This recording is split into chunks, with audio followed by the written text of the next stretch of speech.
And at this point, I'd like to hand it over to Andrew Seeger, who is the facilitator for the REL Northeast Islands Urban School Improvement Alliance, and he is going to kick off our webinar this afternoon. Welcome, Andrew.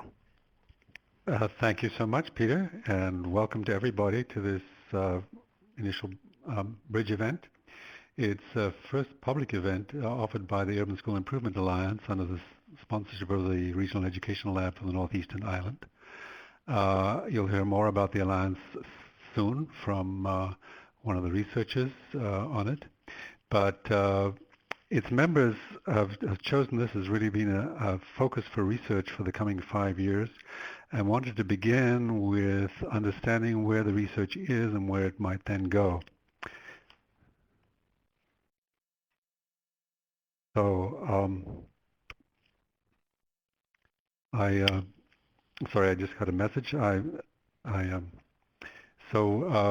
very gratified by the response here and are looking forward to some excellent presentations and good discussion to follow. So the agenda after this welcome, there's going to be an overview of the REL itself. It is to feature perhaps Jill, if she gets on in time, our director. If not, I will do that piece. Dave Phillips, one of the two researchers for the Alliance, will then give an overview of the Alliance itself, followed by a featured presentation by Dr. Jeffery Wayman from the University of Texas at Austin.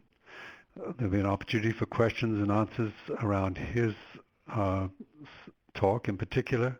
And then Brandon Keveney, who's a member of the Urban School Improvement Alliance and also Director of Accountability for the Rochester, New York City School District, will respond and talk about how this works out in practice. And then there'll be an opportunity for online discussion on your part, which Dave Phillips will facilitate. So with that, that's the agenda. I wanted to ask you first to do a poll and let us know what kind of organization you're representing today. So if you would check the relevant box, we'll find out the different organizations we have.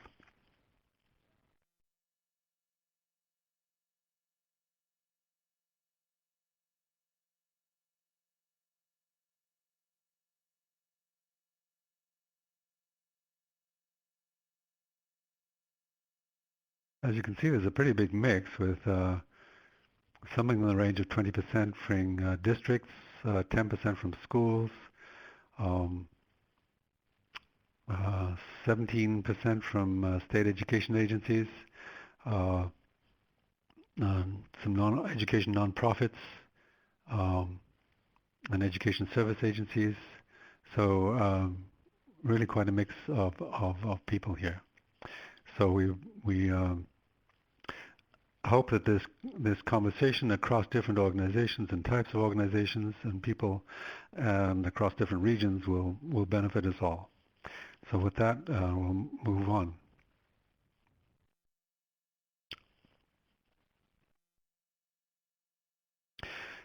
So the goals for this webinar are first to introduce the Regional Educational Lab for the Northeast Islands. I'll just tell you a few words about it. And then to introduce the Urban School Improvement Alliance and its purpose. From that, with the presentation, we'll explore recent research on district use to inform instructional decision-making and see how that may inform our work and also our practice and potentially policy too from state education agencies. Then our goal is to present a perspective on how that works out in an urban district implementing data use, and the City of Rochester has been developing a strategy over a number of years, and we want to hear about that. And then we want to engage you as participants in an online discussion on the research. We regret that we can't all have you talking, but we will use the participant to chat for that purpose. So that's those are the goals, and we hope we will achieve them. I'm now going to move on to the introduction. As I said, I'd hoped that Jill Weber, our director, would be able to speak to this, but she was called away to another meeting. She hoped that she'd be out in time, but it's obvious that she's not. So I will talk to that myself. So the Regional Educational Lab is one of the Northeastern Islands, is one of a network of 10 RELs across the country. That's the shorthand, we call them RELs. And this map shows the different with its different colors, shows those different regions. The purpose is to increase the use of evaluation and data to identify problems, to choose programs and strategies, and learn from initiatives. And the focus is for educators at all levels, whether from the state to service agencies, to districts, to schools. And at this time, we are also asked to work very much as closely as possible with practitioners, and are doing that with a series of research alliances. And this particular presentation is on the behalf of one of those alliances. We're funded by the U.S. Department of Education Institute of Education Sciences, which is the part of the U.S. Department of Education responsible for oversight of and promoting of education research and policy related to that. Now, the Regional Educational Lab of Northeastern Islands serves the New England area, New York, and also Puerto Rico and the Virgin Islands, and we're glad to have people on the call from both Puerto Rico and the Virgin Islands. We have, as part of this, sorry, I'm missing my slides here. We are primarily out of Education Development Center in Waltham, Massachusetts, which is the prime for this. But we have two other major partners. One is Learning Innovations at WestEd, and in fact, the two researchers on this project, David Phillips and Anthony Petrosino, whom you'll hear from later, are both from WestEd, and the other is American Institutes for Research. We have a contract which started in February 2012 and runs for 5 years through 2017. So we're still in the early stages of this set of research. We have 8 research alliances in the region. All but 2 of them cover multiple states. The 2 that don't are the one for Puerto Rico and the one for Virgin Islands. The topics that are covered, as you can see from this, include early childhood education, English language learners, college and career readiness, educator effectiveness, rural issues, and this one addresses urban issues. The Puerto Rico one, as you can see, is about dropout prevention, and Virgin Islands is also one on college and career readiness. So without any further ado, I want to introduce you to David Phillips, who will give an overview of the Urban School Improvement Alliance. David, over to you. Great. Thanks so much, Andrew, for the great overview of the REL Northeast Islands and the work with the alliances that we're doing in general. And I wanted to spend just a few minutes talking specifically to the work of the Urban School Improvement Alliance specifically. So the overall goal of the Urban School Improvement Alliance is to help build capacity among its local education agency members to use and access data to address questions around improving low-performing schools. And the Alliance is collaborating to meet this goal through a number of different avenues, improving structures and processes that facilitate the pursuit of coherent research agendas within state and local education agencies. And to that end, Alliance members have participated in 2 research agenda development workshops that have led to the creation of a first draft of a long-term research agenda for the group, and I'll talk to that in a bit more detail on the next slide. USIA Urban School Improvement Alliance members and REL Northeast Island researchers are also collaborating to help facilitate sharing across state and local boundaries to improve data utilization on the topic of low-performing schools. And finally, we're working towards developing capacities that enable districts to use longitudinal data to inform pressing questions of policy and practice. And one way we have begun to start that capacity building process is through workshops on the development of protocols and practices for engaging external researchers. On the next slide, just a little bit more information on our emerging research agenda that, again, as Andrew mentioned, has been developed in collaboration with the Alliance members themselves, most of whom are practitioners who are sort of in the trenches with this work every day. Specific areas of inquiry are developing around the questions of, first off, descriptively, who uses what data? For example, what data is used by principals to inform program choice and resource allocation? What data is currently being used by teachers to inform instruction? What data is currently used by district administrators and school boards to inform policymaking and resource allocation decisions? And also, what is current data practice in school? What does it look like? How is data being used at the school building level to drive instruction? What are the impediments to data use by teachers and administrators? And what are the organizational supports for data use? How are administrators using data to make decisions? What is best practice on how districts structure themselves so data is utilized for district and policy decisions?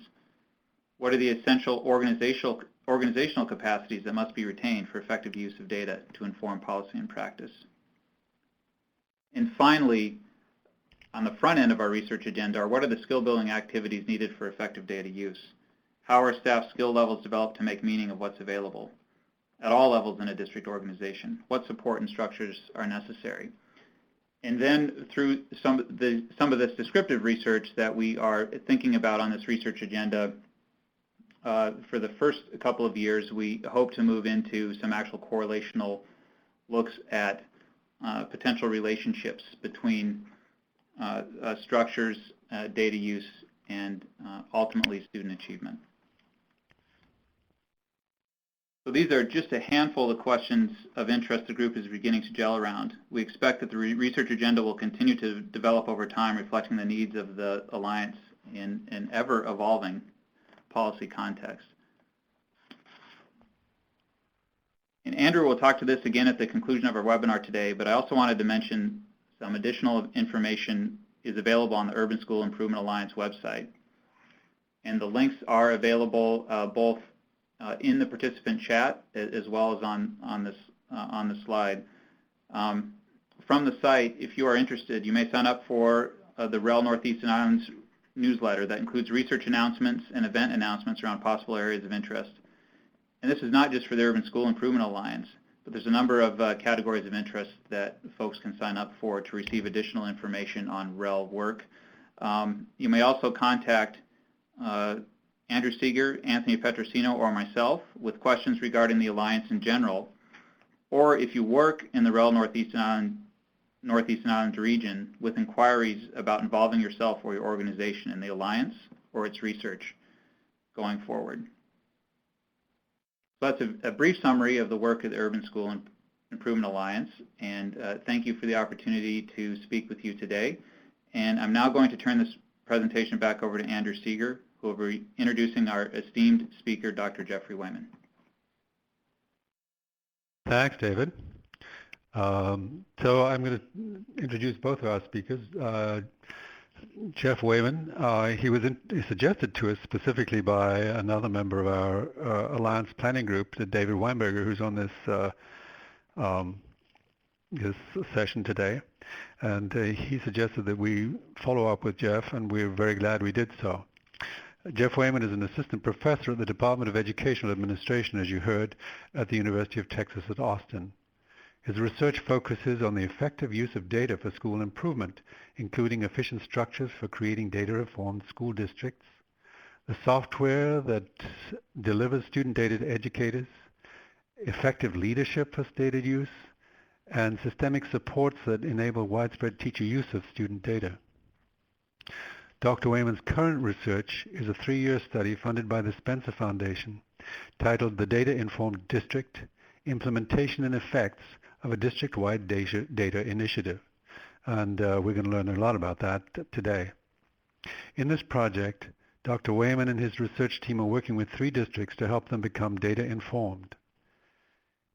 In addition to this work, in 2008, Dr. Wayman received the Jack A. Culbertson Award from the University Council for Education Administration, This award is given to a junior professor for significant contributions to the field of education administration. Prior to joining the UT faculty, Dr. Wayman worked for Johns Hopkins University at the Center for Social Organization of Schools, and also at Colorado State University in the area of prevention research. Finally, he wanted to make sure that we knew that you knew that he was a junior high math teacher in Kansas City and also in Salt Lake City. So we were very happy to have him working with us.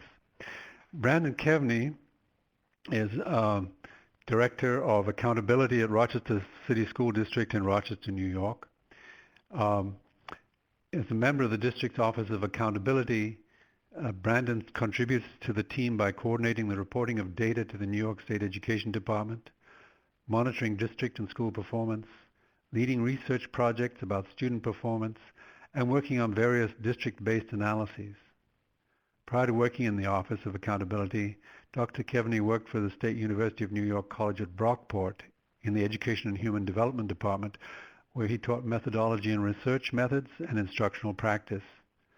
While working at SUNY Brockport, Dr. Kevney got his doctorate of education at the University of Rochester's Margaret Warner Graduate School. In addition to his experience in district administration, Dr. Kevney has extensive experience teaching students with special needs in both rural and urban settings. So we're very glad to have them and delighted that they could be part of this presentation. With that, I'm going to hand you over to our featured speaker, Jeff Wayman. Andrew, thanks a lot. Hi, everybody. I'm always struck by webinars because I'm giving a talk right now to 129 people, and I get dead silence on the other end. So that's always interesting for webinars. I guess it's not entirely unlike some of the classes I teach, right? That's the definition of a professor, is somebody who talks in somebody else's sleep. So anyway, enough of that. I'm not telling the audience anything new when I say that the effective use of educational data is an important issue. More and more attention is paid to educational data. And in fact, you all know, those of you in the school settings, that schools are increasingly asked to do more. Unfortunately, effective data use that informs educational improvement is hard to do. And that's why I've studied this topic for the last 10 years, from my days at Johns Hopkins up through my time here at the University of Texas. I've conducted a number of research projects on this thing that I call the DataInformed District in an attempt to find solutions to this problem. And today I'm going to talk to you about what the field has learned, talk to you about my research, and my latest thinking on data use. So for today's talk, we're first going to get some preliminary things out of the way. We're going to set some definitions. I'm going to describe to you what I mean by the data-informed district. Then we'll get to the main point of the talk, which is going to be to discuss 5 components of the data-informed district. So first off, let's talk about what we mean by student data. Now, when data is brought into the conversation, often people think of formal assessments. So they think of state assessments or formative assessments, these things that will predict how the student's going to do on the state test, maybe local assessments or other forms of interim assessments that give you periodic information about student learning. And people often stop thinking about data, or people often stop with assessments when they're defining data. But I want to bring about a broader definition of data into our discussion today. When I think of data, I think of anything that helps an educator know more about student learning, know more about their students and what's going on. So, yeah, data has to do with assessments. That's part of the puzzle. But there's so much more to it than that. There's the quizzes or tests that a teacher might make up. There are teacher observations. There's information based on demographic data, parental information, ILP, a whole host of things.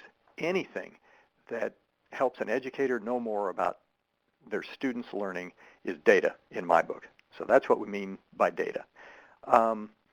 Next, we need to talk about what purpose we're going to use data for. Often when people talk about data use, they have a purpose in mind, but they don't tell everybody what that is. And it's not that it's a secret. They just assume that everybody knows what they mean by data use. In reality, there are a lot of different purposes for data use. For instance, there's accountability reporting and forecasting. You could use data for that. You could use data for staffing. You can use data for bus schedules, for financial stuff.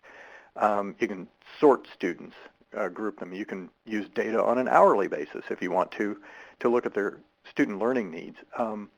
Point is that there are a lot of different purposes for data, and each purpose brings about its own set of practices that are going to make data use most effective.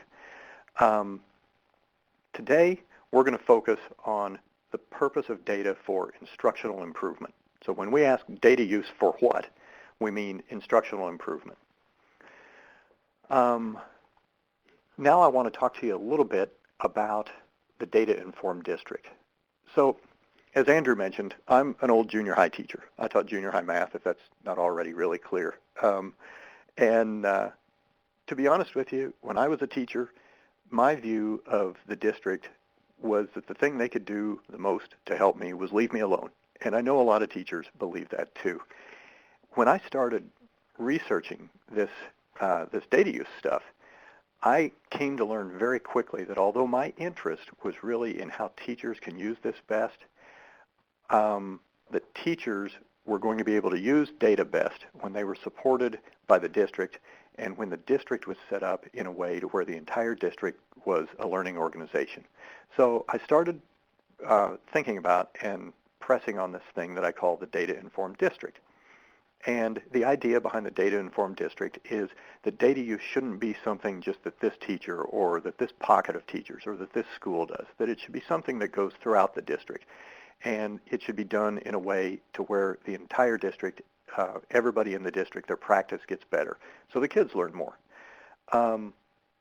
So in the DataInformed District, what that means is that the uses of data are about alignment, they're about integration, they're about collaboration.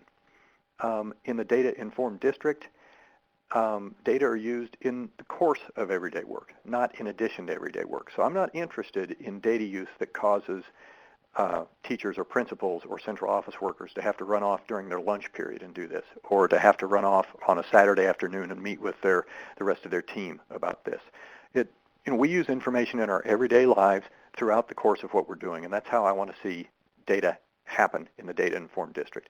In the DataInformed District, it's the structures and practices that develop culture. Often it's spoken of, well, we need to build a culture of data use, and I believe that that happens whenever you set up the structures and practices, and you turn around one day and you're like, hey, because of the way we've been doing things, we have a data-informed culture. One definition of culture is the way we do things when nobody's looking, and I think that applies here. Data don't drive nothing. You won't hear me use the term data-driven instruction or data-driven decision-making because that, to me, that implies that the data are causing something to happen. It's professional judgment that actually drives what's going on. The data just inform the professional judgment. Finally, I'll say in the data-informed district, the individual and the system reciprocally support each other. So now that we have those things set down, let's get into the meat of our talk. We're going to talk about 5 aspects of the data-informed district. There are many more than 5, but I've chosen 5 to speak of today. Common understandings, collaboration, data systems, professional learning, and principal leadership. And for each one of these, we'll show a slide that talks about what the research says, and then we'll show a slide that talks about what the roadblocks and facilitators are to getting this done. So let's first begin to talk about common understandings. Common understandings are so important if you're going to use data effectively. In fact, I'm basing the rest of my talk on common understandings. You'll hear me refer back to this frequently. Think about it. In your educational career, how often have you sat down with your fellow teachers or your fellow educators and had a discussion about what you mean by teaching and learning and learned what somebody else meant by teaching and learning? We do a funny thing in data use in that we measure learning, but we haven't ever really defined what learning is. What is learning? I don't know, but we're going to measure it. And so it's important to have these discussions about what we mean by teaching and learning and how data are going to inform that. when you do this, it's not that everybody has to come into lockstep agreement on what teaching and learning are. Rather, you need to engage in what Sengi talked about was shared mental models. We need to understand where each other's coming from in terms of teaching and learning and the use of data, and we need to look for ways that we overlap. And the more we understand about each other, the more we'll find we have in common, the more we can build something together. Consequently, it's important to understand that it's the process that's important. This process of actually going through these conversations will help you a lot when you come to use data. It's not that you don't write stuff down. Our work shows that you need to engage in this process. You need to write down the happenings and the results that you got of the process, and you need to codify it and put it into the fabric of your work. But while you're doing this, you need to remember that these things are going to change as you go along. You know, as we grow as educators, as we grow as a data-using culture, as our organization learns more, as the kids change, as life around us change. These common understandings are organic. They're constantly changing. So you need to revisit this frequently. So that's what the research says about common understandings. Let's talk about the roadblocks and facilitators. So you decide you're going to engage in some discussions about common understandings, and you find some roadblocks in your way. One of them is that educators may initially hold widely divergent perspectives on teaching and learning. That's okay. Most of us have a core sense about education that we got in it to help kids, and that's a starting point. Even if it seems initially discouraging that people are so divergent from each other, you keep having these conversations and you will find common ground. Another roadblock is that almost always teams or schools or groups have never engaged in this. So it's very unfamiliar to them and sometimes a little bit uncomfortable at the start. The final roadblock I'll mention is that sometimes nobody wants to do the work. It's a hard thing to convince people that we need to talk about our common understandings whenever they've got lesson plans due tomorrow, when they've got 5 parents breathing down their throats, breathing down their necks. It's sometimes hard to see the value in this. And the facilitators that I'm going to discuss will help you with that. One facilitator is, well, the main thing that I'm going to talk about in terms of facilitators is a thing that we've written about called calibration. I started writing about this in 2006. And calibration is this idea that you can be in constant conversation about things about our practice that will help us get on the same page and calibrate our work. And so we've come up with calibration exercises that we've used with districts that will help people have these conversations. One that we recently did with a district that we're working on in our Spencer project involved having groups of people discuss the answers to 4 questions that were based on these common assessments that they were trying to write in their districts. That brings us to the second facilitator, which is it probably doesn't matter what the conversations are as much as it does that it's relevant to their work. That, whenever nobody wants to do this work, that's how you get them on board, is you talk about something that they're going to have to deal with tomorrow. What we found with the school organizations that have implemented this is that even the resistors will find great value in collaboration or in calibration. People that we've talked to one year that say, I hate data use is stupid, nobody needs to tell me what to do, and so on. We've gone back the next year and hear these people talking, maybe not singing the praises of data, but at least talking about how their practice has improved based on some things that they did as a result of using data. So that tells us where my thinking is on common understandings. Let's go ahead and talk now a little bit about collaboration.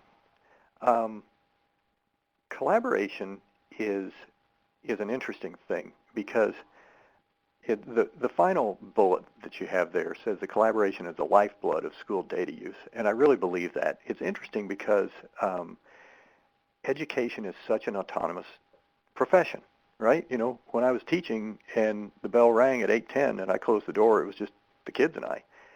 And you do so much of it alone, yet collaboration is the way that people really advance and that people grow. And we're finding with a topic that's so unfamiliar, like data, that people really do need to collaborate. And in fact, however important I think collaboration is, I'm always surprised that it's more important than I thought it was. So what does the research tell us? Collaboration works best when it's based on common expectations and common understandings. To the degree that we can get on the same page, then we can work better in collaboration. And if you think back to your collaborations that didn't work, often they came down because you didn't have a common purpose. You had maybe divergent purposes, or maybe you just didn't know where each other was coming from. Collaboration has to be structured. So we're talking about structures that would be during the school day. So as a principal or as a district, you don't just tell your teachers, well, go collaborate, go find some time to collaborate. In contexts like that, we hear of teachers saying, well, I took some of my plan period, or I met with this teacher over lunch, and we heard them doing things that aren't really sustainable. Instead, you have to carve that time out, and you have to dedicate it to data use. So that time needs to be carved out. But even as hard as it is to carve out time in a school day, I'll tell you this, carving out that time is the easy part, because the really hard part is structuring what they do within that collaboration. You can have all the time you want to for collaboration. We're seeing a lot of instances where the time has been carved out, but the collaboration itself is aimless, and you might as well not be doing it at that point. Another thing that the research suggests is that you need to make sure that people collaborate together who wouldn't have usually collaborated. So, yeah, it's easy to get all the 7th grade math teachers to collaborate, but can you help the 7th grade math teacher collaborate with the counselor or the 8th grade English teacher? Or are there ways that you can find where they can collaborate and boost their creativity? Roadblocks and facilitators for collaboration. One roadblock, it's a major one, is the school has no structured collaboration. I can't tell you how many times we've seen that. The people are just expected to collaborate. And not only do those collaborations happen infrequently and often unsustainably, but the nature of them is that the educators just end up collaborating with people that they would have collaborated with in the first place. They collaborate with their friends and people that they already talked to. And so there's not a lot of true information sharing.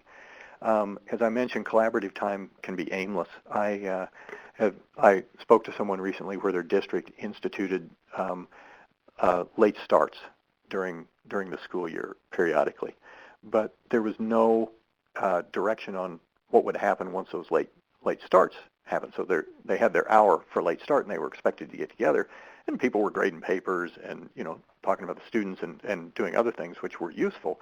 But this district had intended those to be about using data. Again, I'll note that if you don't have some basis for common understandings, then often your collaboration doesn't go as well as you wanted it to. So those roadblocks can be fixed up with these facilitators. One facilitator is that you build the structures into their everyday work. Now, often this is done through a plan period, and that's fine, or by creating an extra plan period. That's fine. But also, principals and district leaders can look for ways that teachers are doing their work in which a collaboration would be really helpful. And that can be anything from team teaching to having teachers observe each other and then discuss what they find. There are a lot of different ways that you can do that. A biggie is to identify data and problems and things that we're going to work on that are immediately relevant to educators' work. As those people out there that have been teachers or are currently teachers, you can attest to the fact that there's nothing worse than having to take your time away to do something that you aren't going to get to use tomorrow or next week because you forget it. It just goes away. So it needs to be immediately relevant to the educator's work. Finally, I'll say that these calibration activities that I mentioned before are a really good way to get people collaborating.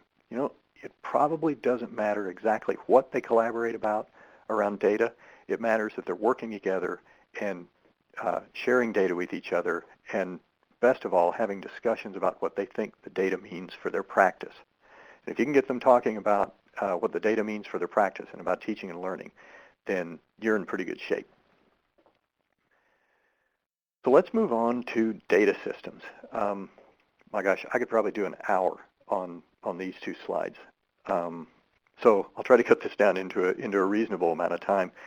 The research says some things that aren't so surprising, but they are persistently problematic.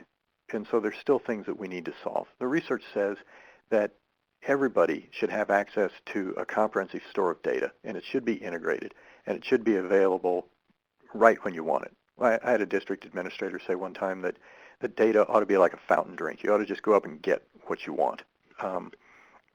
The research says that data systems should fit in with the work, the everyday work of an educator, and they should support that work. This brings me to a point that not a lot of people are talking about, but I think it's important. I think we've essentially solved the technological problem. Oh, we can do better with the technology behind data systems, and the people that are building data systems now will tell you a host of things that they wish the systems could do better. But really, for the last 5 years, and a study that Barbara Means out of SRI did showed this, almost all schools in the United States have some sort of data system, and most of them have some sort of integration. All right, it may not be what I want it to look like, but it's technologically available. So I think we've solved most of the technological problem.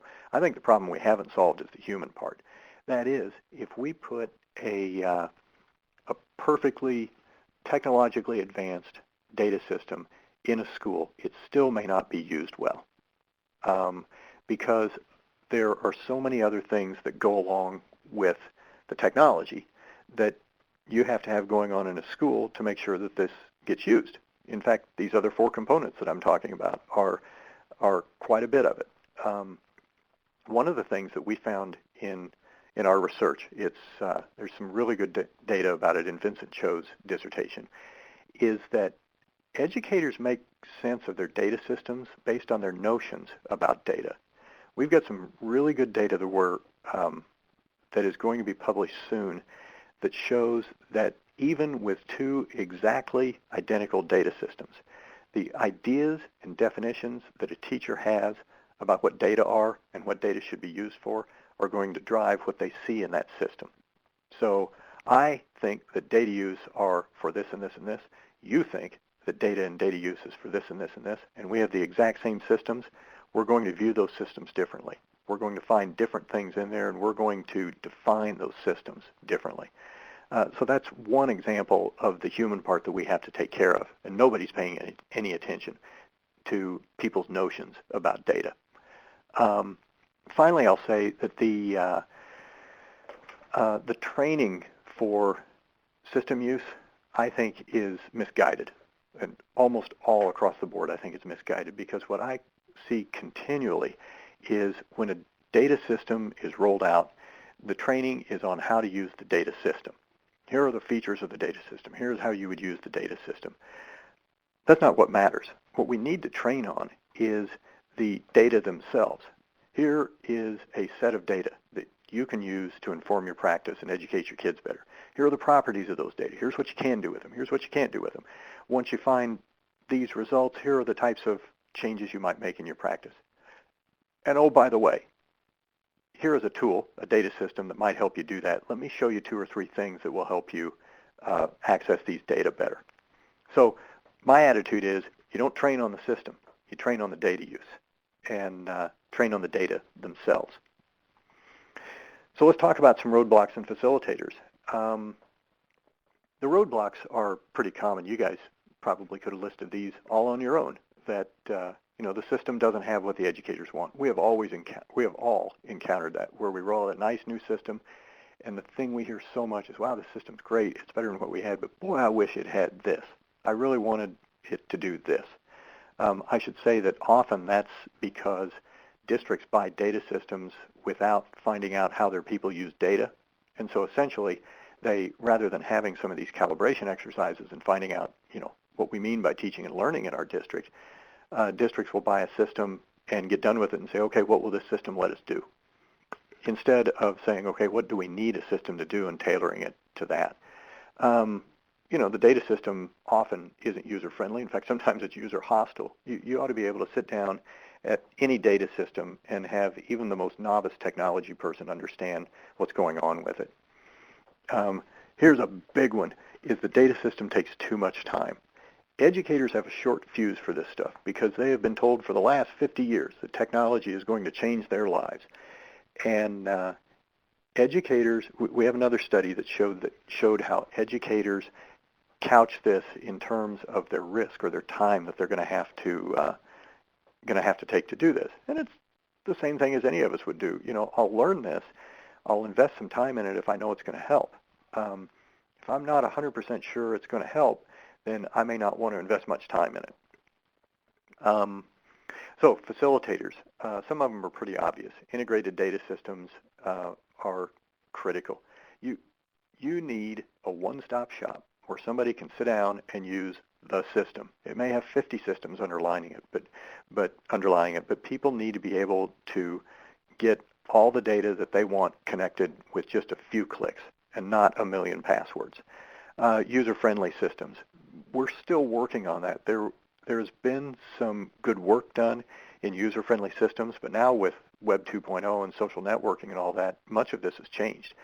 And most data systems haven't followed.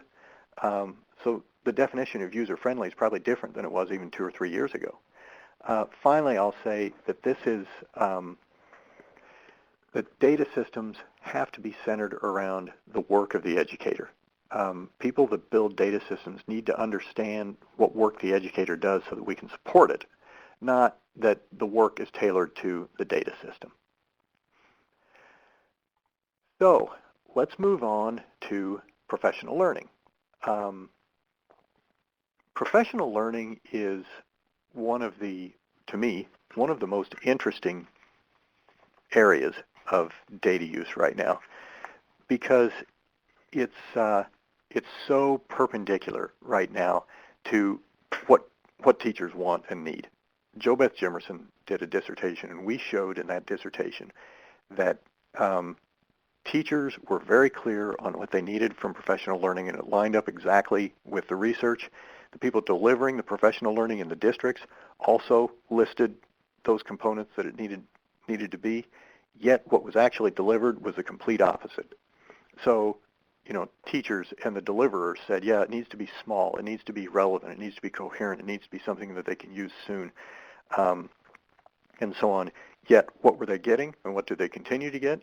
Instead of small, they get large convocations. Instead of immediately relevant, they get it on a topic that somebody else chose. Instead of being able to use it tomorrow, they get it maybe in May, and they're expected to use it in August, if at all. And the solutions to this are not immediately clear because it's not that nobody knows what they're doing. There are a lot of influences on it, policy and some other things, but it's why I find professional learning particularly interesting. You can see some of this in my bullets on professional learning.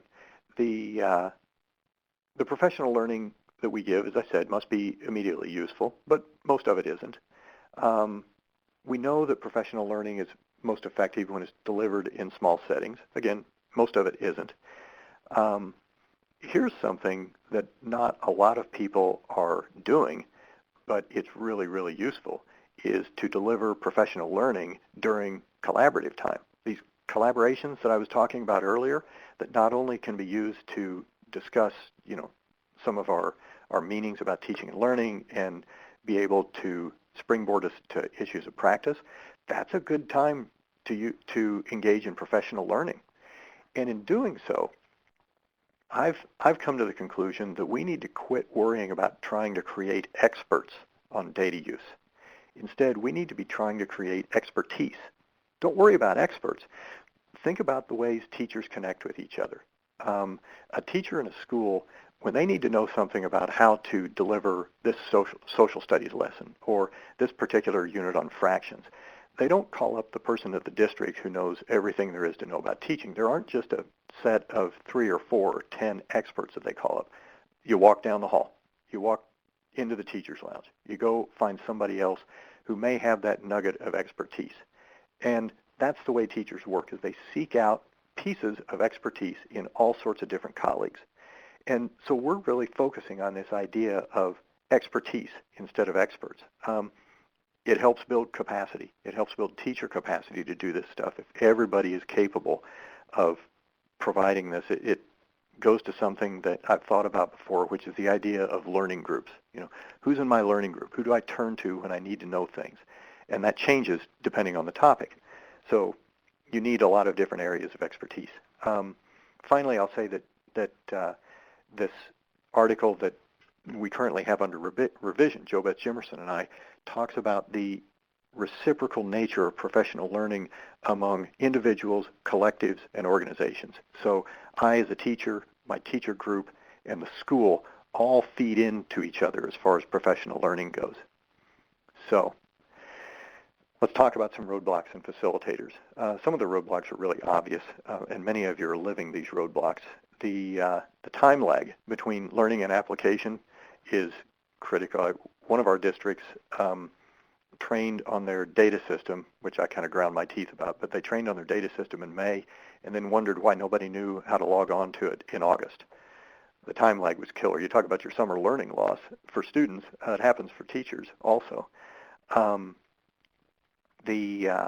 As we talked about, professional learning sometimes isn't tailored to people's immediate needs. In fact, very rarely do districts go out and really try to find out what their people need in professional learning and then try to deliver that. There are some good surveys that are being done, but we can do better.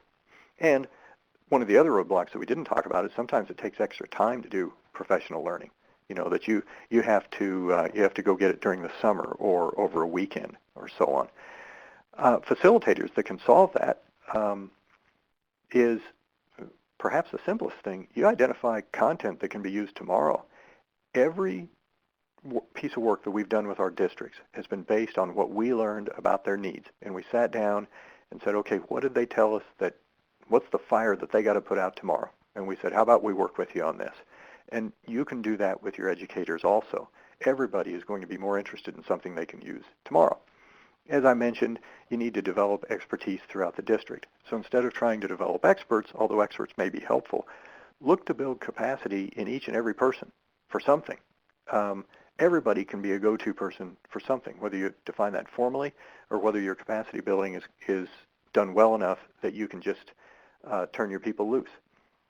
Finally, I'll say that this idea of learning within everyday work, I'll be honest with you, I don't yet know enough about that, but that's something that we're going to learn more about over the next 3 to 5 years. We've got to figure out a way to take professional development out of stadium seating auditoriums and get it into the collaborative work environment. There's no reason why people can't learn within their everyday work.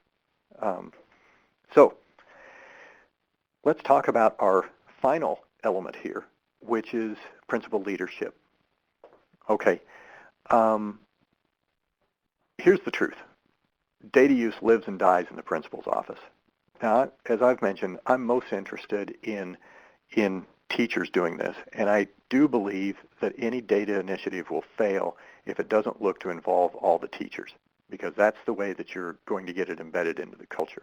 But I also know that if you don't get your principals on board, and if you don't get principals to leading entire faculties in doing this, that your data initiative will either fail or be hollow. And it's the problem that I see anytime I see problems in data use in a school, I can almost always trace it back to the principals. And anytime I see it going well, I can almost always trace that back to the principals. So principals are critical. Here's what I read the research to tell me, and what I know our own research has told me, that it's probably more important to teach your principals strategies for leading their faculty in using data than it is even to get them good data use skills. I'm not saying it's not important for a principal to know what the numbers mean and be able to use the data. It is. But that's not enough. And too often, principals are prepared, when they do get prepared, they're prepared on knowing what the test scores mean and how to use those and all that. They aren't often prepared to lead their faculties with different strategies. So I teach a class for future principals in database decision making, and I base that class now on different strategies. We're getting ready to submit an article. We did a conference paper on it where we identified 12 strategies that the research says that principals need to be able to have to lead their faculty in using data.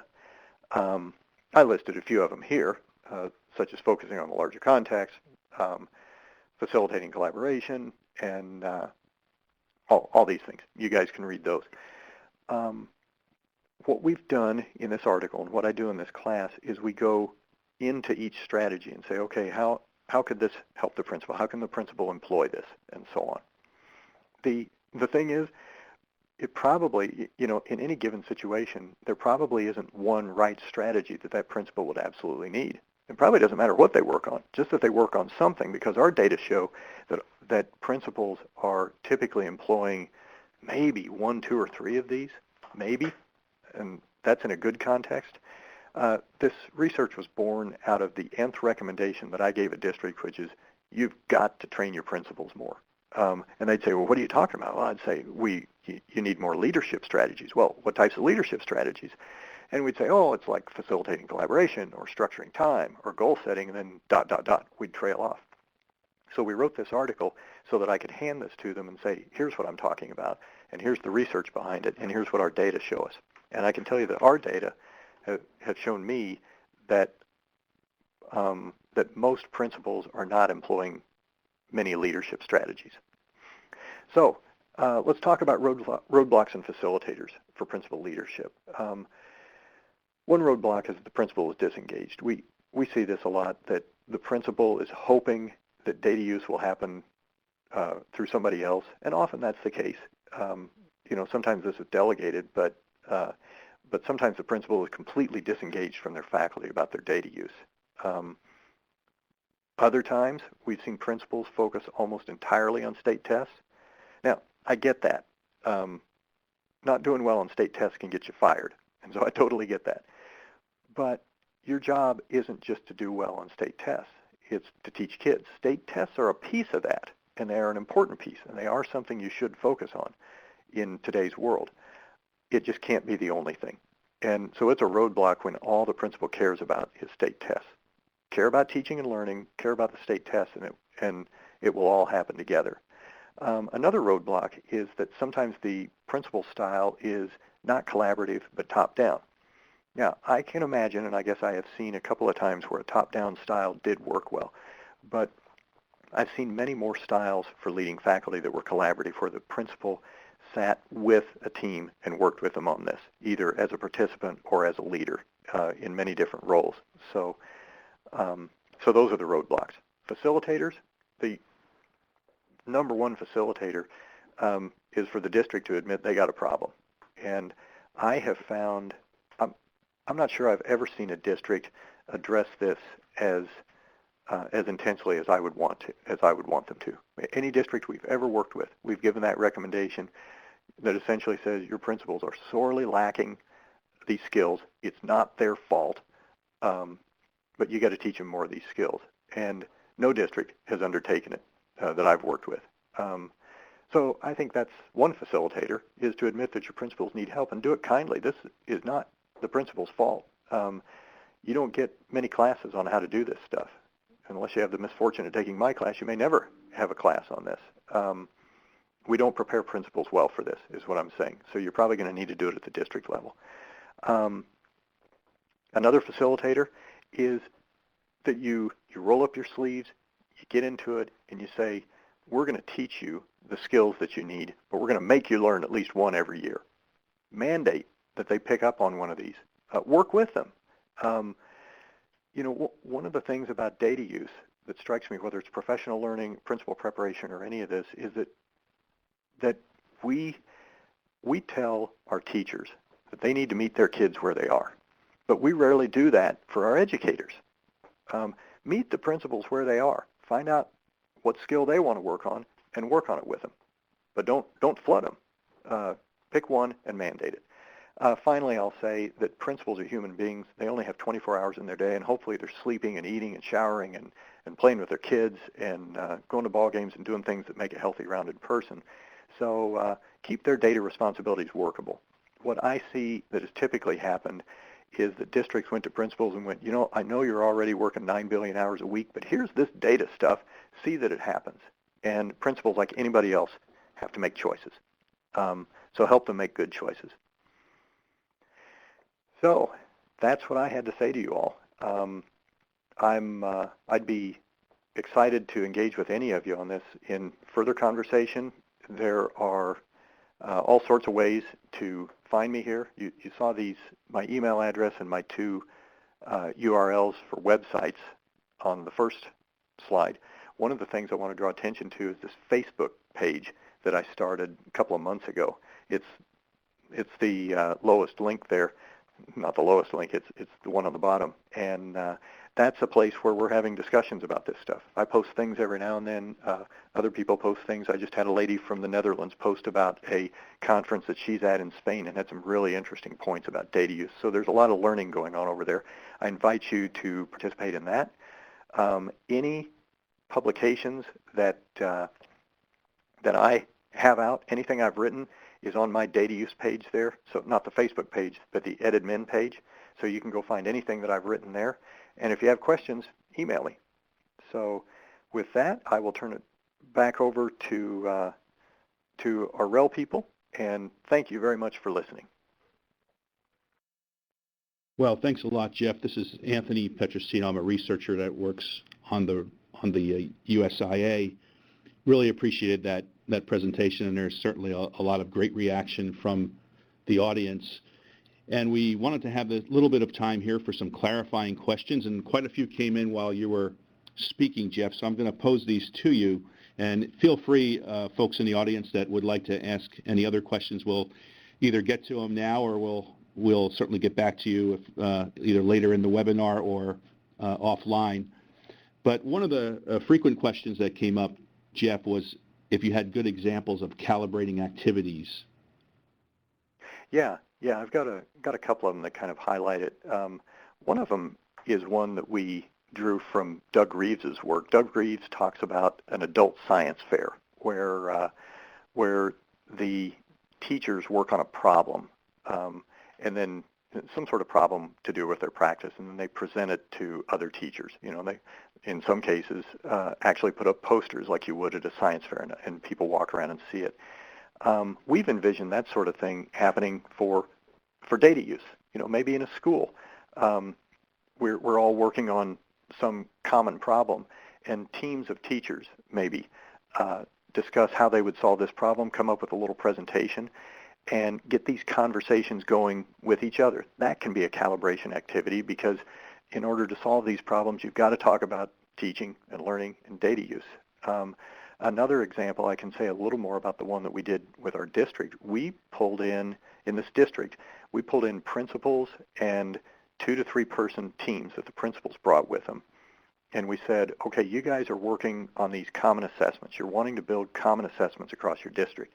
But let's first talk about the sorts of things that you want to know from those common assessments. And we gave them 4 questions.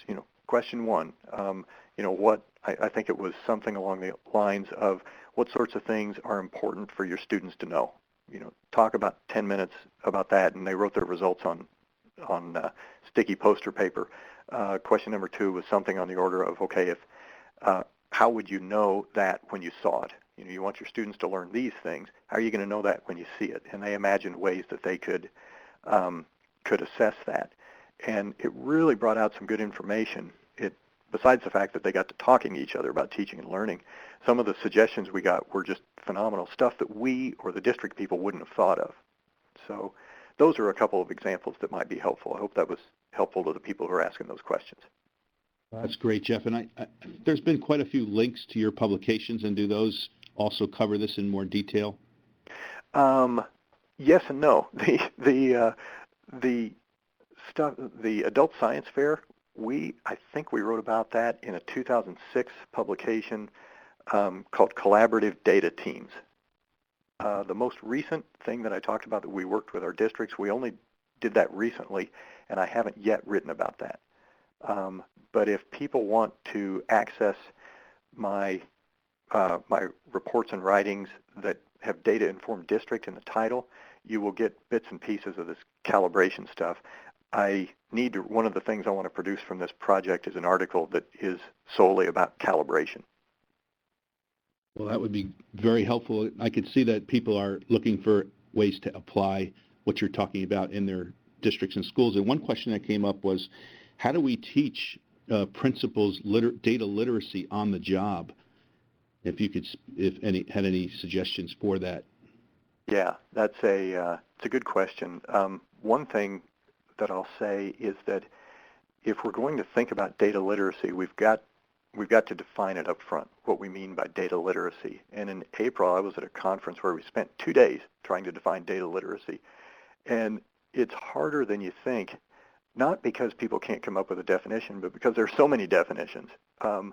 So I'll use the definition of data literacy being understanding the properties of data and how you can use them to inform your practice. Well, it's a pretty broad definition. Teaching that to principals on the job, I think, can be done a few ways. Right now, my most preferred method would be to, in a district that had the capacity, would be to specify people to come out and work with the principals in small pieces on this. Again, meet them where they are and try to help them build things that will work in their own context. Districts that don't have that capacity, by the way, I understand I just recommended sending experts out when I made a big production out of saying expertise, not experts. This is a case where I think experts will work. But in districts that don't have that capacity, I think you get the principals together and you get them to talking about the things that they need to know. I guess I will leave it at that and ask if that is sufficient or if I need to have further commentary.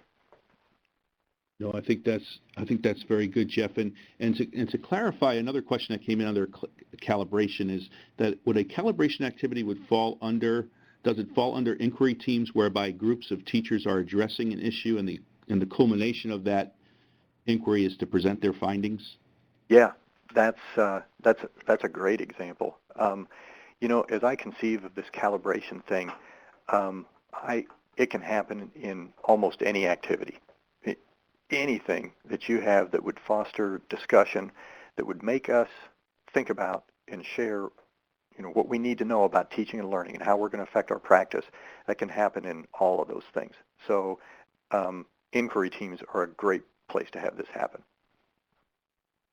Terrific. Early on in your presentation, Jeff, you talked about teachers having different notions of data and wondered if you might elaborate on what those might be.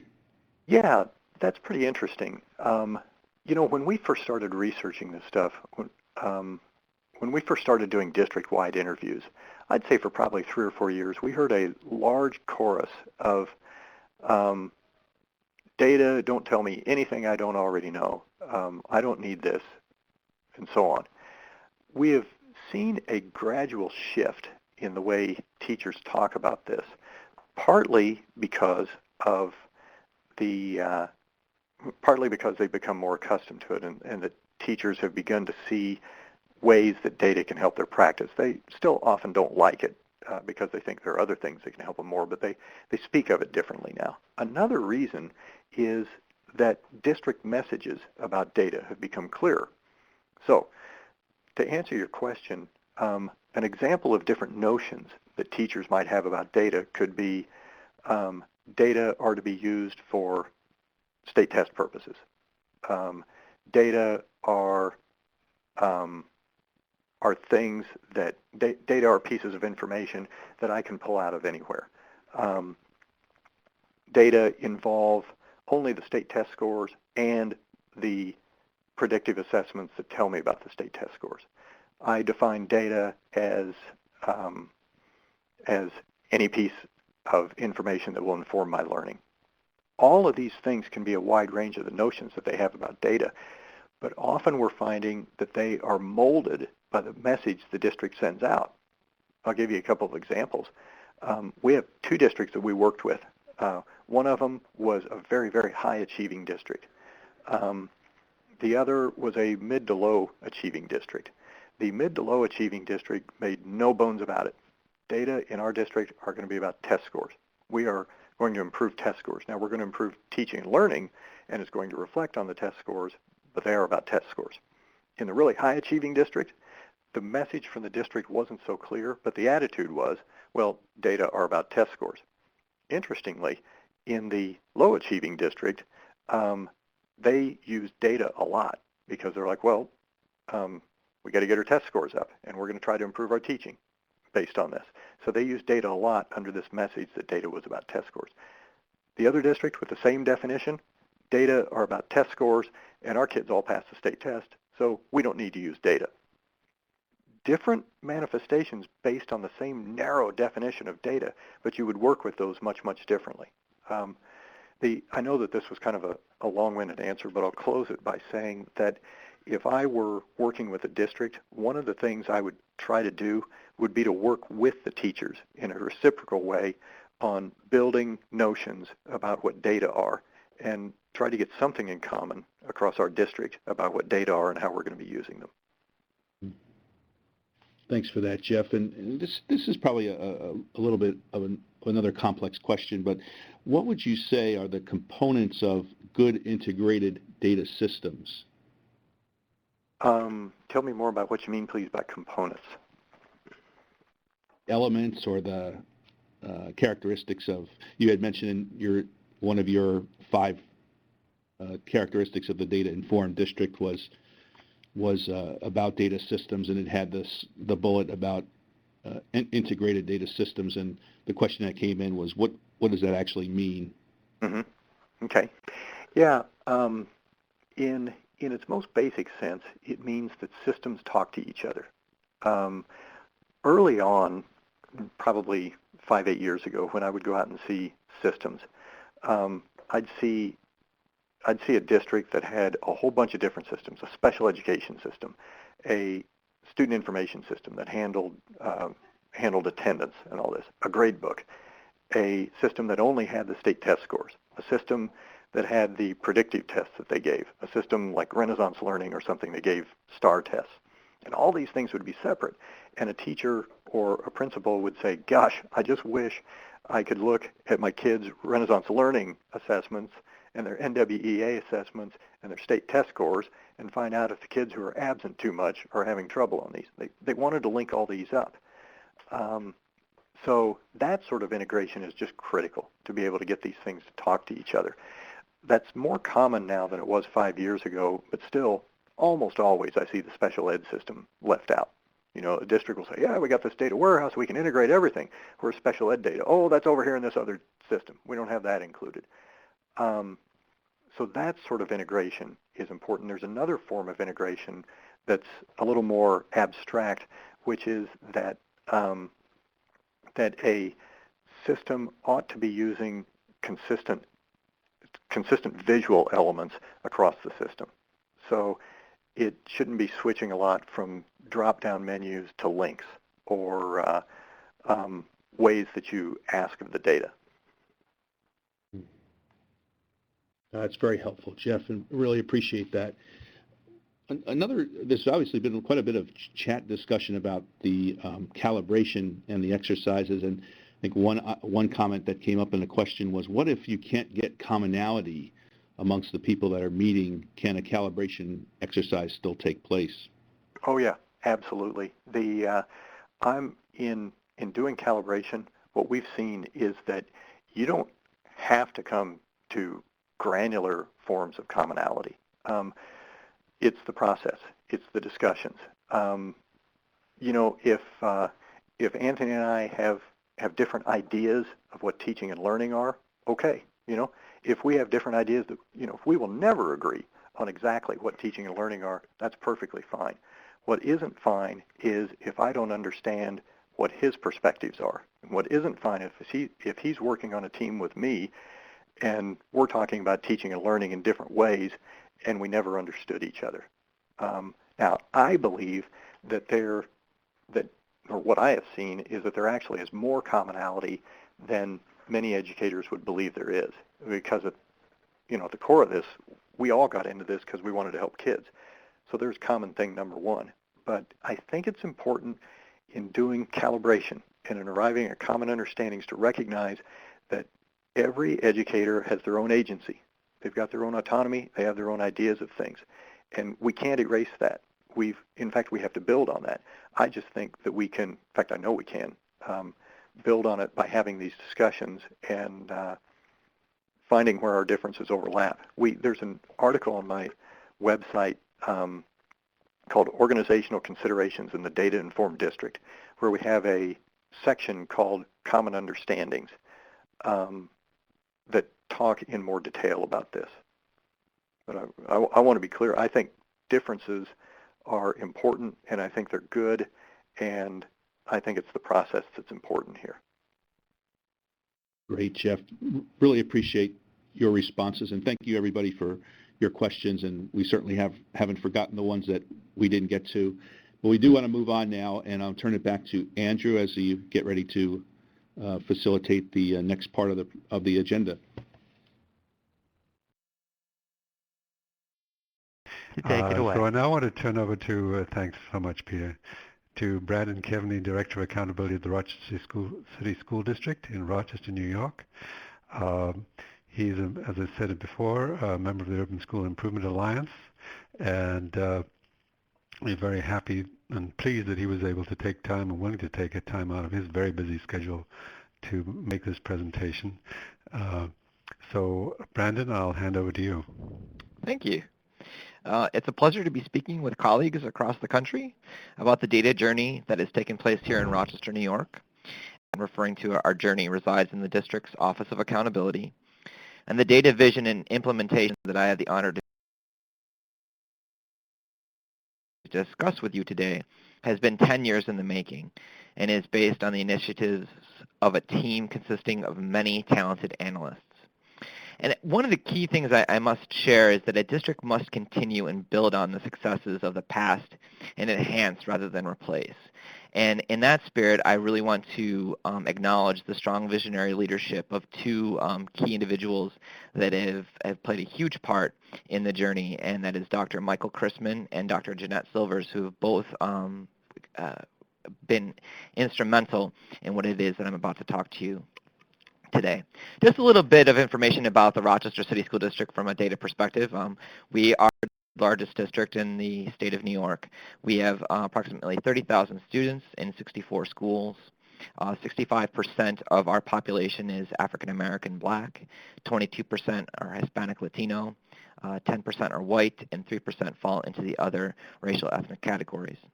17% of our students are students with disabilities. 10% of our students are English language learners, and 85% of our students qualify for free and reduced lunch. Our Office of Accountability is a central office division focused on the analytic, data governance, federal and state compliance, and performance management and student equity functions of the district. Our journey begins today in the story anyhow, focusing in on two visual cues. In the 2005-2006 school year, the New York State Education Department released a new school report card. On these report cards, the annual yearly progress was indicated by green check marks when AUIP was achieved and red X's when it was not. These symbols took on a culture and reputation of their own. More importantly, they provided a visual cue to begin to frame data analysis in the realities of student performance accountability. And this really, as Dr. Wayman was talking about, this is an example of how collaboration began. It brought a group of individuals, educators, around the idea of we have issues that are being illustrated in school report cards and we need to address them. And I noticed there's a lot of questions that are coming through the chat, especially about data literacy. And one of the things that we've done in Rochester, and you'll see in this little presentation, is the element of using requirements or regulatory requirements as leverage to begin conversations on data culture and data focus. as Dr. Wayman had mentioned, that principals have multiple responsibilities, and those responsibilities seem to be continuously piling up by the day. And so being able to siphon off time to focus on each area that they're responsible for can sometimes be overwhelming. And it basically comes down to a prioritization of effort. What do I need to do? And so some of the data regulatory requirements that have come across from the State Education Department have allowed us as a district to focus in on talking about data literacy. So when we look at these symbols, these visual cues are linked to three important numbers in the minds of both building and district leaders. They link to an annual measurable objective, they are linked to a safe harbor target, and they are linked to the actual achievement performance index that the school achieved. Additionally, these visual cues signified a change in accountability paradigms from merely looking at how a large group of students were doing at a particular period of time to examining the achievement of different groupings of students based on demographic and program service membership. So we're looking at how are students with disabilities doing, how are English language learners doing. It's not just the whole or the majority taking the wave of performance for our school. It's looking at how each student, as they are attributed to each group, are doing at a particular point in time. So as we look at the progression, using the visual cue slide as an example of a continual progression, the district facilitated data analysis activities that best accompanied the data reporting requirements that often directly correlate to data that was available for use. Prior to the passage of the No Child Left Behind Act, data was presented through standard reports that were pushed out to schools and district departments. As the New York State Longitudinal Data Warehouse came into the picture and data was easier to access, the need to evolve to create custom data analytics that summarized the data elements found in the longitudinal data system became a necessity. The standard reporting process still remained pivotal, allowing the ability to reference summative data points with other data that was retrieved from the system. So it's, again, making connections, as Dr. Wayman was talking about. With the race to the top began the advocacy movement of the masses for access to data. So it was no longer what data is available, it's where can I have access to data. Dashboards and projection reports became a necessity rather than a luxury. The tide changed from wanting data to needing data. And through, at least through New York State's Elementary and Secondary Education Act waiver, it increased the analytic rigor necessary to meet educational progress targets.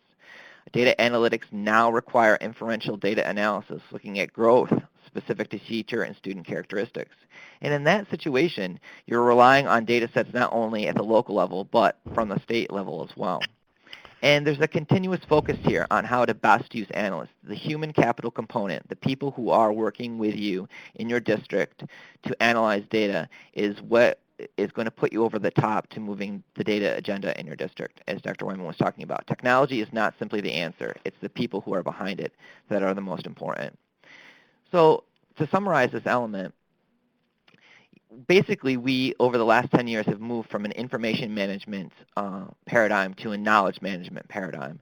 And the progression can best be summarized as moving in this direction, because it's not about just getting the educators the information, but providing them analytic lenses to put information into action.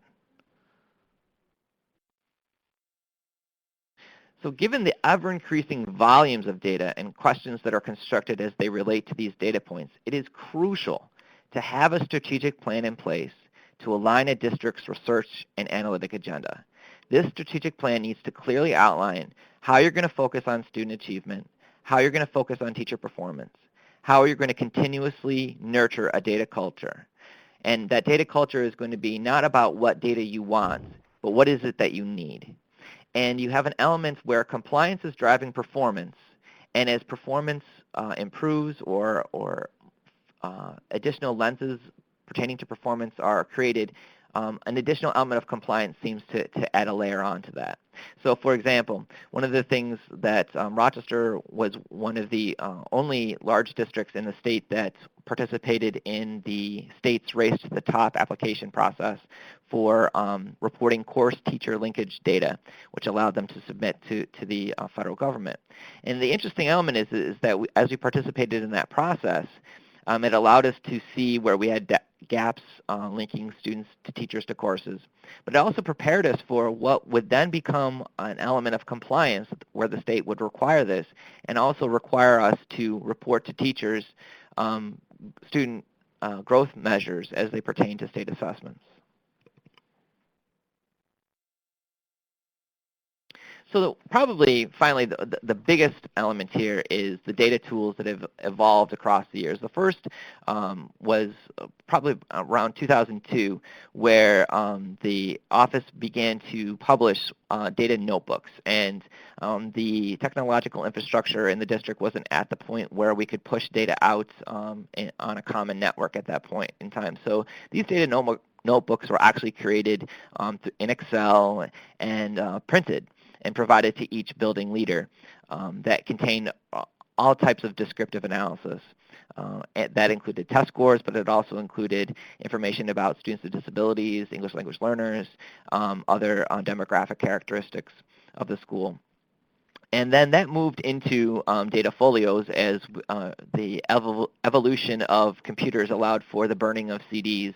And these binders were placed on CDs and distributed out to principals with summary statements and that highlighted the key elements to that CD.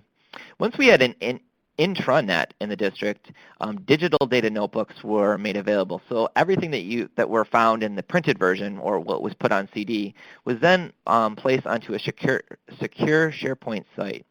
And in that SharePoint site, there was an additional folder that was added that contained confidential student information. So everything else that preceded this were summary or aggregate data reports, but now we are giving student-by-student reports in these digital data notebooks. And only the principal had access to the folder and then could designate as they saw fit who should have access in order to ensure FERPA integrity. Then as we moved on to creating dashboards in the district that have an operational focus, basically it changed the elements of data culture to not looking at just summative data, but looking at more formative information and how that information can fluctuate. And that is a very interesting element that has transcended into the professional development of teachers and principals as they look at data points. That are you looking at a data point that's a data point in time, or are you looking at a data point that is reflective of a longer period of time? And so it's an operational focus versus an evaluative focus. And this is where it becomes very important when a district is implementing a dashboard. You still need to have standard reports that act as a benchmark, that allow for comparisons between what is it that we're seeing and visualizing on today's dashboard compared to what we would average or annually or average see on a report. So today's attendance rate is X, and what was our overall attendance rate for last year, and how do we make those comparisons? So it's very important, but one of the dangers is sometimes when the technology comes in, some of the work that may have been done in a more static fashion is dismissed. And so it's important to keep a balance. Again, you're continuously adding on and improving. And one of the most important things that has been implemented across the district in the last couple of years are data teams. And the data teams serve two functions. They serve an operational function, and they serve an instructional function.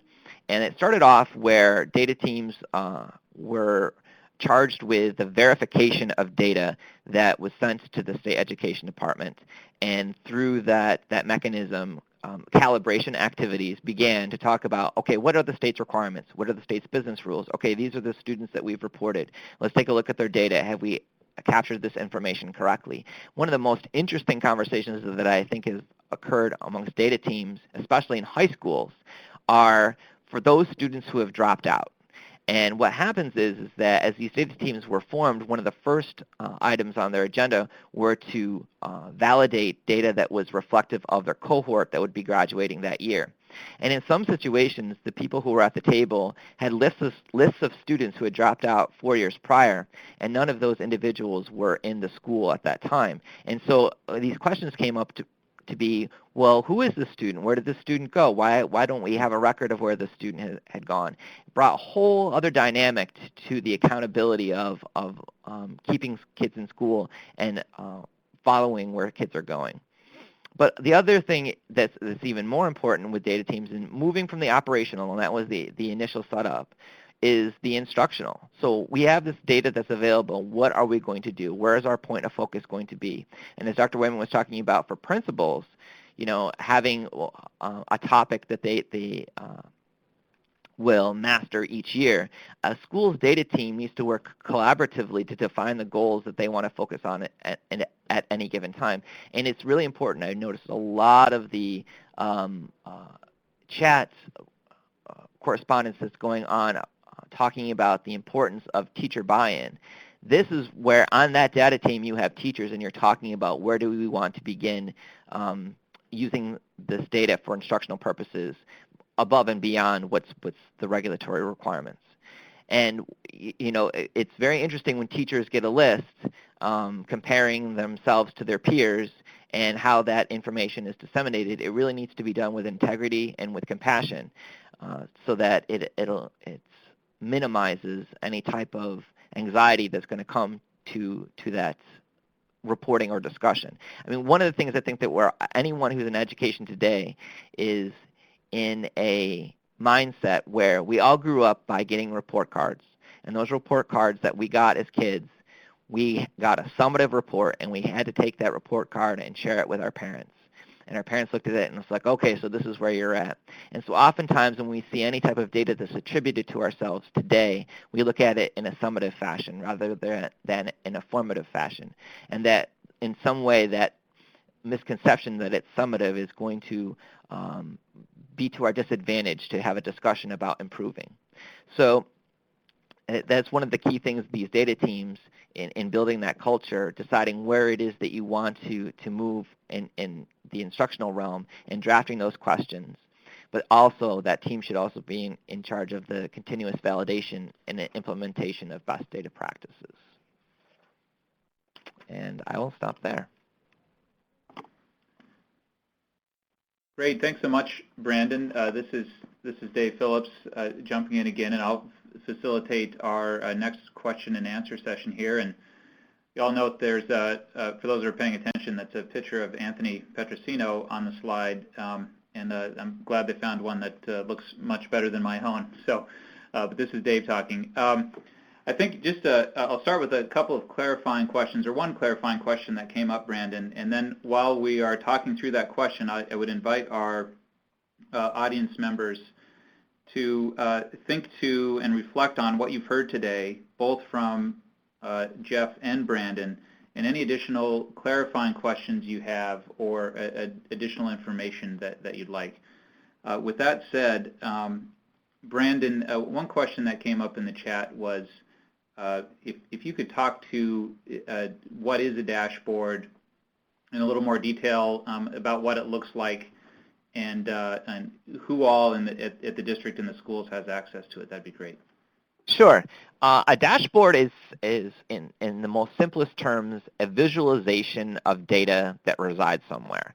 So let's put this, if you think of an Excel file that has a whole bunch of data, and you translate that data into a graph, you're visualizing that information. So what a dashboard does is that it has a whole bunch of different visual cues, so to speak, that's connected to underlying data.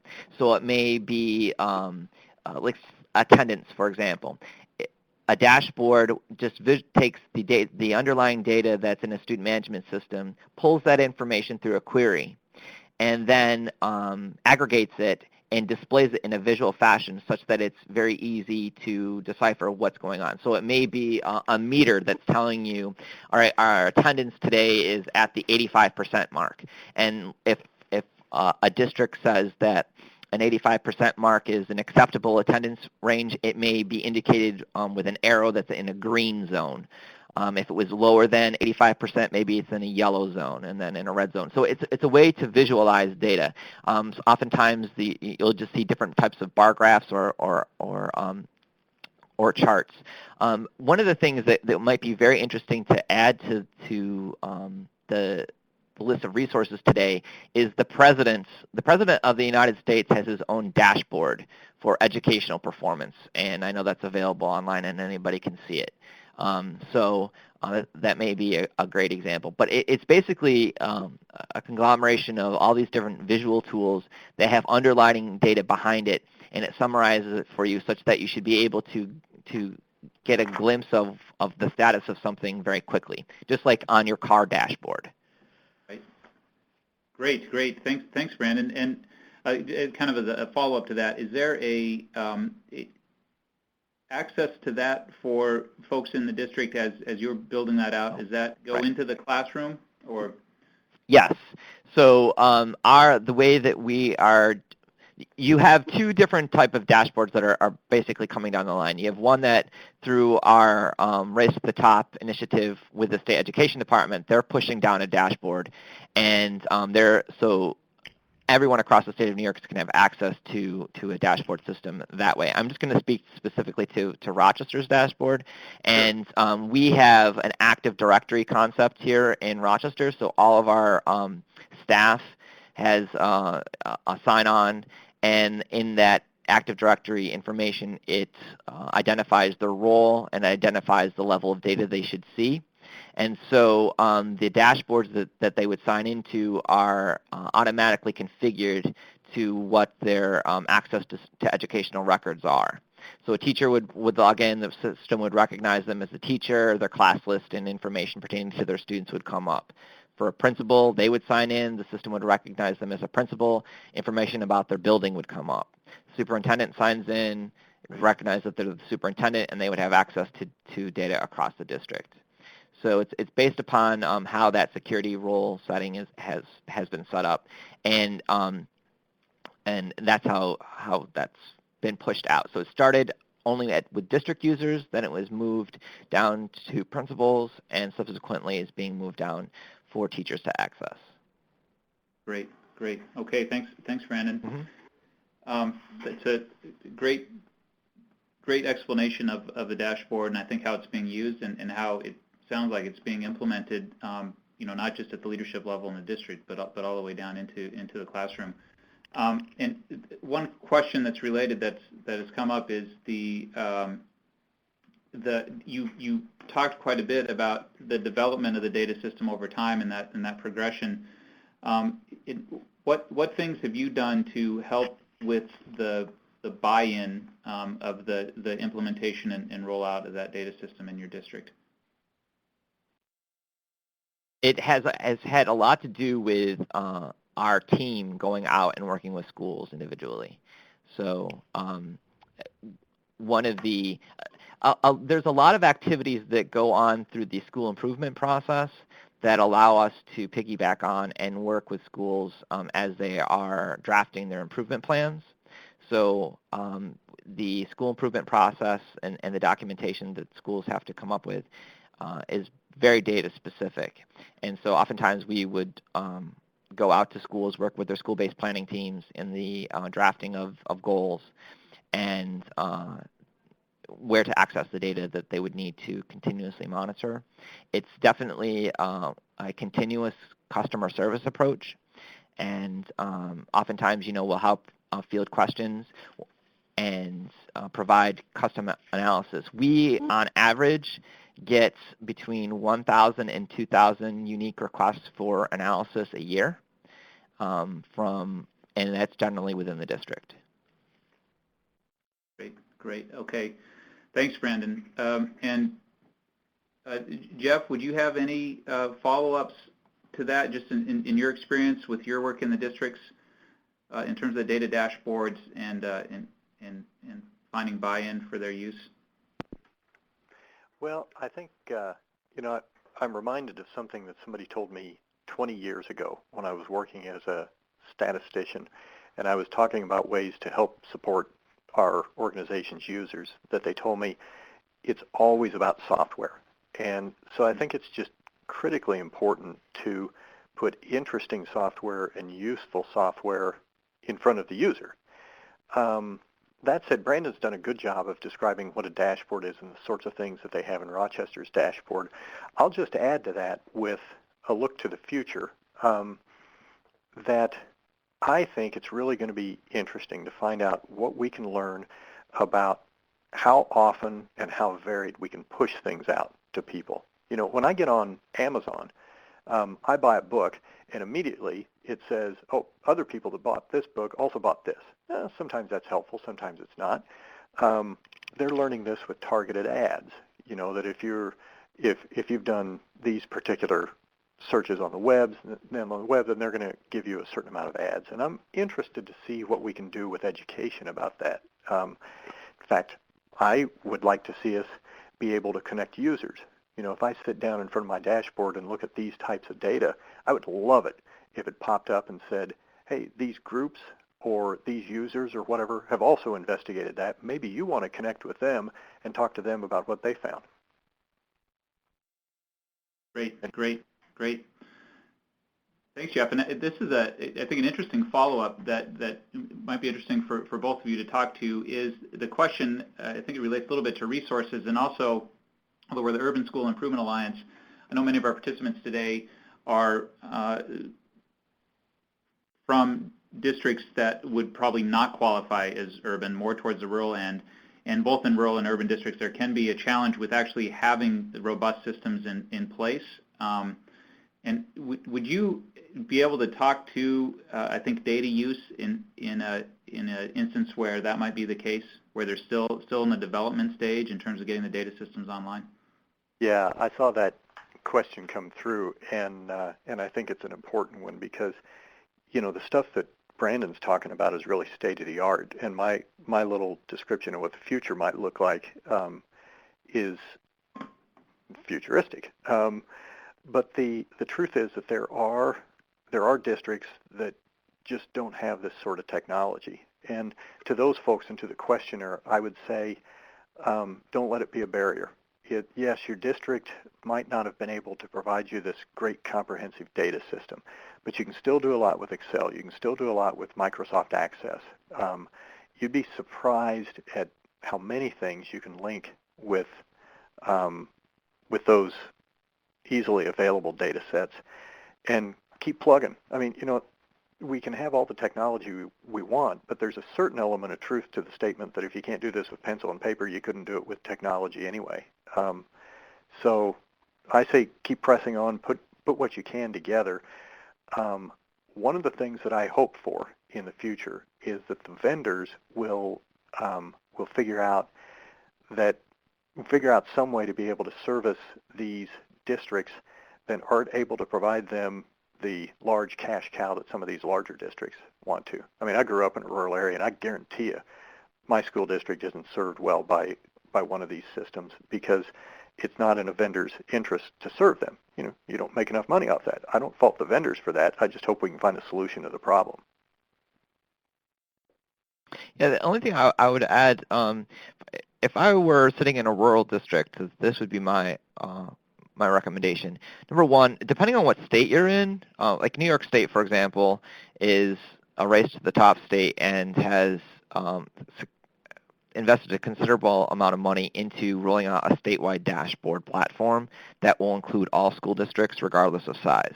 So I would check in with your, state education agencies and see what is being done and how you can partner with them on that process, or at least get a timeline as far as when that information would be rolled out.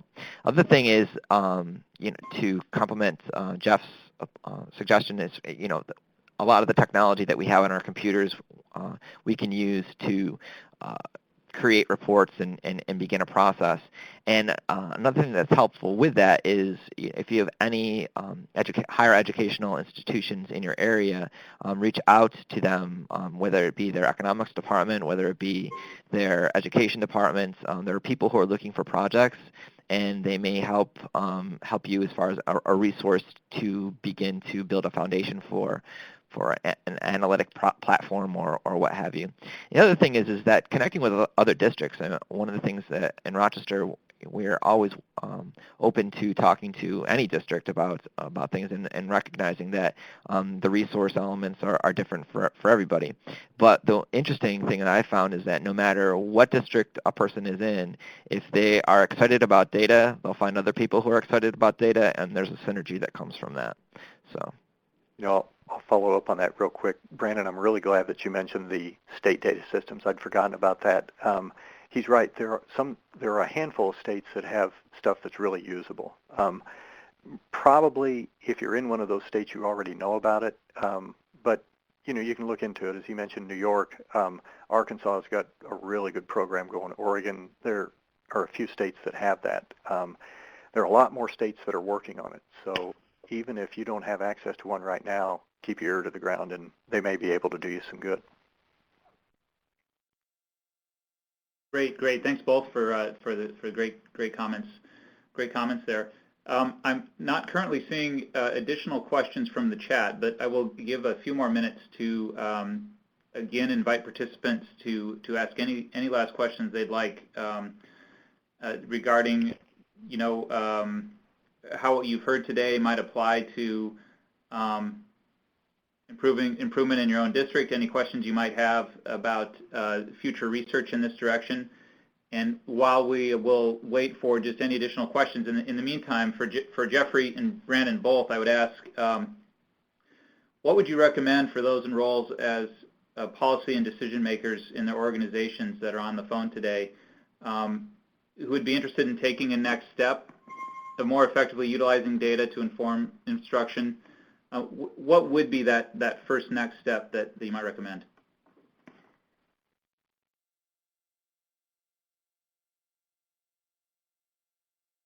I think our silence is telling. Well, if I may, the first thing that comes to my mind is that policymakers have definitely set a lot of ideas out and have enacted upon them for districts to follow through with.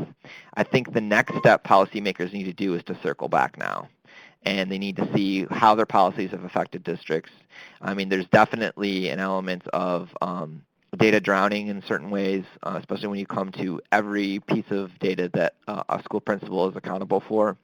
And the reporting or you have so many different accountability elements to data now that you really need to check in and see how much is it helping and how much is it detracting as far as what some of these requirements are. Yeah, I agree with that. I think this idea of circling back is really important. You take, there have been accountability policies before No Child Left Behind, but No Child Left Behind really brought attention to it. And No Child Left Behind was once you got past the state test requirements, very hands-off on how schools and districts should do this. And the explosion of research that follows showed that a lot of schools and districts did the best they could with it, but some of them didn't make very good decisions.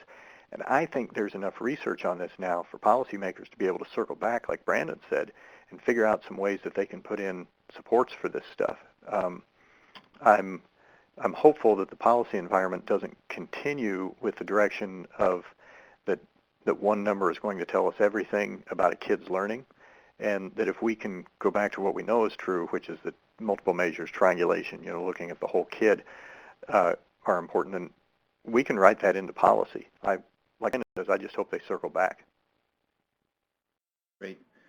Thanks for taking a crack at that question. I know that was a tough one. And one that just came up from our presenters that I think is really on point that does come up is when looking at information with the leadership team, or I'd extend this question even to the learning community, when specific concerns come up about a teacher or administrator so that it does not come across as threatening. Do you have any insights? Yeah, the first thing that comes to my mind in that situation, we take confidentiality incredibly seriously in our office. And if it comes down to a situation where we see that there's just one school that's really hanging in the balance, and needs assistance, the first element is you can I can't say the word, but just make it an anonymous type of situation, that we have a school that's in trouble. This is what we see is going on, and build the conversation with that anonymity at first, and then bring in more details as far as who the school is, who's involved, because oftentimes, when you initially bring that information, it's people have their preconceived biases, and it really depends on the situation. If it's a situation where you can continuously keep it anonymous and incorporate a best practice, which then will assist that school and assist all schools, then you can implement it across the district. But one of the things that we found in building partnerships with schools and being able to answer their questions is that it's this almost like attorney-client privilege in many ways, unless our office is given a directive by the superintendent or the Board of Education where they want certain pieces of information about a school. But it's not a situation where we're whistleblowing to upper management about a situation a school may find itself in as they're looking at their data. Yeah, I also think I just think it's critical for leadership to clearly and frequently forward two tenets. One of them is that we are going to use data to help us learn more about educating the kids. In other words, this is about kids' education. It's not about putting the finger on anybody, and it's not about replacing anybody. We just want to know more about what these kids need. Second thing that I think they have to forward is that teachers, and principals and other educators, we don't think these data replace your professional judgment. In fact, your professional judgment is the glue that we need to hold all this together. We think the data can inform your professional judgment, but you guys are the pros, and we just want to help.